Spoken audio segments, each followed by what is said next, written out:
Okay, let's jump right into this explainer. We're talking about how to take spontaneous speaking, that terrifying deer in the headlights moment, and actually turn it into a massive opportunity. We've all been there, right? You're in a meeting, your boss suddenly turns to you and goes, "Hey, what are your thoughts?" Or maybe you're at a dinner and suddenly you're asked to give a toast. Cue the panic, the blank mind, the stumbling over words. But what if you could nail those off the cuff moments with absolute confidence?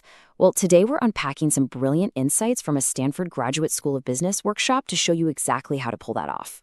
To really get why we freeze up in the moment, check out this short sentence and try to count how many times the letter F shows up.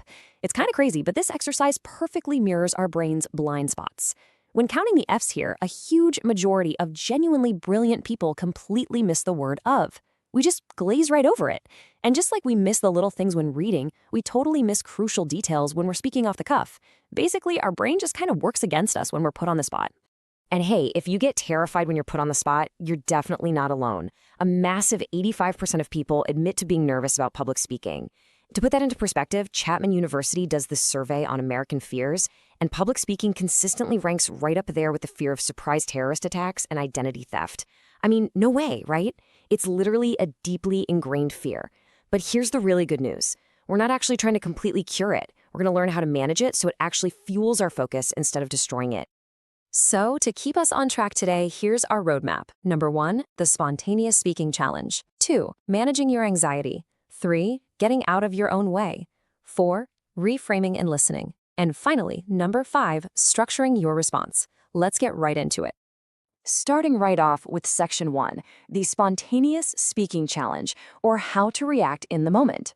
Now, to be clear, we're not talking about planned keynotes where you've got time to prepare, build out slick slides, and memorize all your transitions. No, we're talking about spontaneous speaking. Those dreaded cold calls from a manager, impromptu introductions at a networking dinner, or even surprise feedback sessions. These moments happen instantly, and they require a totally different, highly adaptable toolkit. You just can't rely on a script because, well, there isn't one. The strategies that make you a phenomenal keynote speaker won't necessarily save you when you're unexpectedly asked to summarize a project for the execs. Which brings us right into section 2, managing your anxiety, and learning how to actually harness those nerves. Look, managing your physical anxiety, the shaking legs, the racing heart, that awful gurgling stomach, it's absolutely crucial. Why? Because an uncomfortable speaker makes the audience feel incredibly awkward. If you're up there visibly panicking, your audience is spending all their energy feeling sorry for you instead of actually absorbing your message. So, to manage this, you have to stop viewing speaking as this strict performance where you can mess up a line. In a performance, like a play, there's a definitive right and wrong way. Instead, you've got to reframe it as a two-way conversation. Think about it. There's no single right way to have a conversation, right?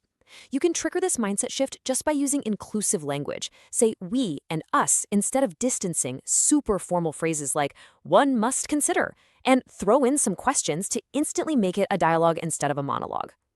So how do we actually stop that physiological anxiety spiral? Well, just follow these 3 steps. Step 1, greet the anxiety. Acknowledge it's totally normal. Just take a breath and tell yourself, hey, this is me feeling nervous and that's okay. Step 2, like we just talked about, reframe it into that conversational mindset.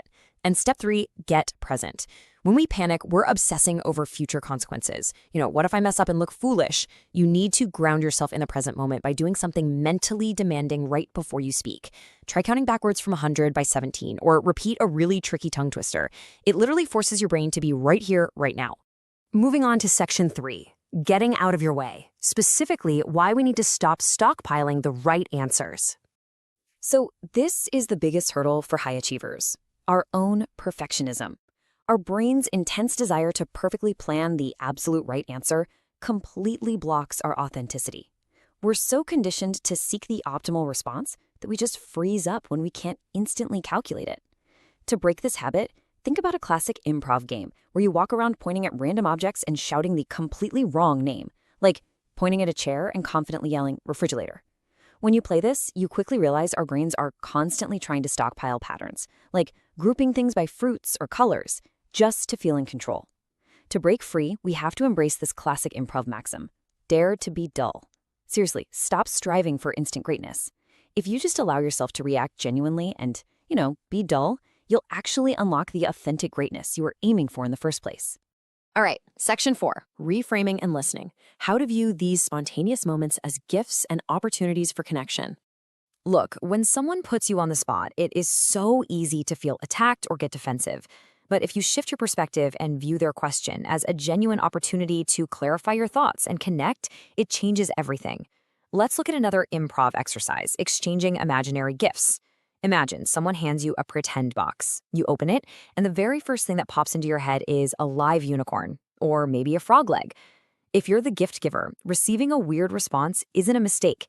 It's an opportunity to lean into the famous yes and philosophy. You accept the reality they gave you and add to it. So you'd say, yes, I got you a live unicorn, and I already bought the magical hay to feed it. When we say yes and to unexpected speaking moments, we co-create this fun, engaging interaction instead of just acting defensively. But here's the catch. To respond effectively, you first have to absorb what's actually being said. If you try communicating by spelling out every single word of your sentence to a partner, you'll quickly realize you absolutely must pause, deeply focus, and truly listen to them to understand the message. And this leads to a brilliantly counterintuitive idea. Don't just do something, stand there. Seriously, you have to pause and listen. Your fundamental job is to be in service to your audience, and that means taking the time to actually hear their question before your brain rushes ahead to formulate your brilliant answer. And finally, Section 5, structuring your response. This is all about how to never lose your tour group. The absolute core of spontaneous speaking is having a reliable framework to fall back on. Think of a campus tour guide.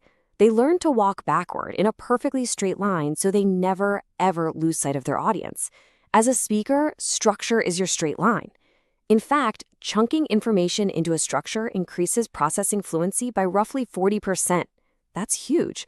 Think about how we used to memorize 10-digit phone numbers before we had smartphones. We didn't memorize 10 random digits. We chunked them into 3, 3, and 4. By applying a recognizable structure to your spontaneous answers, it makes it dramatically easier for you to remember what you want to say, and so much easier for your audience to actually absorb it. So let's look at a few specific frameworks you can use. The first one is simple: problem, solution, benefit. Fun fact, this is the exact structure we used for the narrative of this very explainer. You identify the issue, provide a way to solve it, and highlight the concrete benefits of following through. It's incredibly persuasive. If you're suddenly asked to pitch an executive on a new software tool, or even if you're just playfully trying to sell a Slinky to a friend, you can instantly fall back on this. Here's the problem we face, here's how this Slinky solves it, and here is the amazing joy it's going to bring you. Now, another incredibly versatile framework is what, so what, now what? You start by defining the topic, that's the what. Then you explain why it matters, the so what. And finally, you clarify the next steps, the now what. This format is a real game changer. It's so versatile you can use it to smoothly answer your kids' complex questions or even give an impromptu toast. If you're asked to introduce someone, just adapt it to who are they, why are they important, what are we going to do next? Structure sets you free, guys, because it tells you how to say it, leaving your brain totally free to focus on what to say. But what if the spontaneity is, well, hostile? If you find yourself facing an aggressive Q&A or a really tough cross-examination, you need a very specific tactical approach. First up, acknowledge the emotion without diagnosing it. Say something like, I hear you have a lot of passion on this, rather than, why are you so angry? Then use paraphrasing. Paraphrasing is literally your Swiss Army knife in communication. It cools the tension, validates their concern, and crucially, it buys you time to think. From there, you can safely pivot and reframe the issue back to your key themes using one of our structural frameworks, like the what, so what, now what we just talked about. So by managing your anxiety, getting out of your own perfectionist way, truly listening to the other person, and embracing these structured frameworks, you are more than ready to turn a dreaded cold call into a confident connection. You've got the tools to respond authentically now, rather than just reacting in fear. So I want to leave you with this final thought. The very next time you are inevitably put on the spot, will you react with panic, or will you respond with structure?